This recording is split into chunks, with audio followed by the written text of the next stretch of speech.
भारत में इस समय कोविड-19 का कहर जारी है। ऑक्सीजन की कमी कई मरीजों की मौत की वजह बन रही है।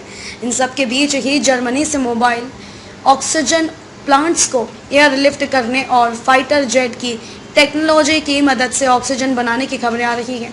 लेकिन इन दोनों के विकल्पों में यह बात सबसे अहम है कि आपके वातावरण में कितनी ऑक्सीजन है। आइए उन पेड़ों के बारे में जानते हैं जो सबसे ज्यादा ऑक्सीजन जनरेट करते हैं।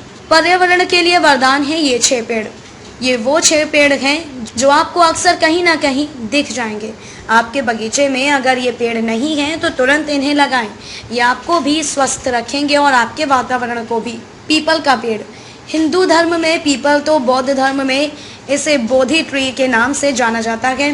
कहते हैं कि इस पेड़ के नीचे भगवान बुद्ध को ज्ञान प्राप्त हुआ था। पीपल का पेड़ 60 से 80 फीट तक लंबा हो सकता है।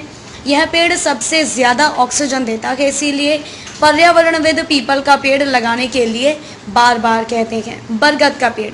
इस पेड़ को भारत का राष्ट्रीय वृक्ष भी कहा जाता है। इसे हिंदू धर्म में बहुत पवित्र माना जाता है। बरगद का पेड़ बहुत लंबा हो सकता है और यह पेड़ कितनी ऑक्सीजन उत्पादित करता है, ये उसकी छाया कितनी है, इस पर निर्भर करता है। एक और पेड़ जिसके बहुत से फायदे होते हैं, नीम का पेड़। इस पेड़ को एक एवरग्रीन पेड़ कहा जाता है और पर्यावरणविदों की माने तो यह एक नेचुरल एयर प्यूरिफायर है।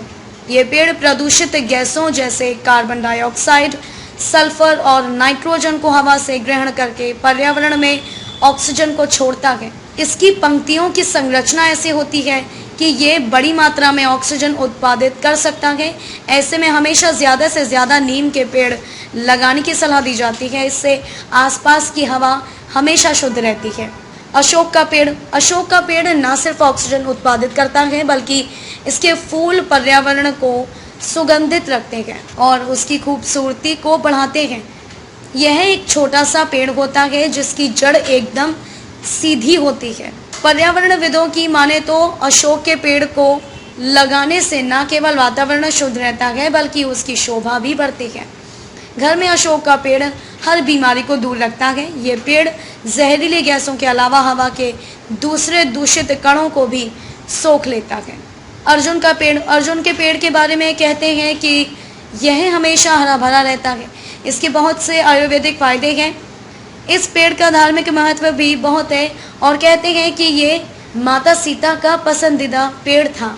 हवा से कार्बन डाइऑक्साइड और दूषित गैसों को सोखकर ये उन्हें ऑक्सीजन में बदल देता है। जामुन का पेड़। भारतीय आध्यात्मिक कथाओं में भारत को जम्बूद्वीप यानी जामुन की धरती के तौर पर भी कहा गया है। जामुन का पेड़ 50 से 100 फीट तक लंबा हो सकता है। इसके फल के अलावा यह पेड़ सल्फर ऑक्साइड और नाइट्रोजन जैसी जहरीली गैसों को हवा से सोख लेता है। इसके अलावा कई दूषित कणों को भी जामुन का पेड़ ग्रहण करता है।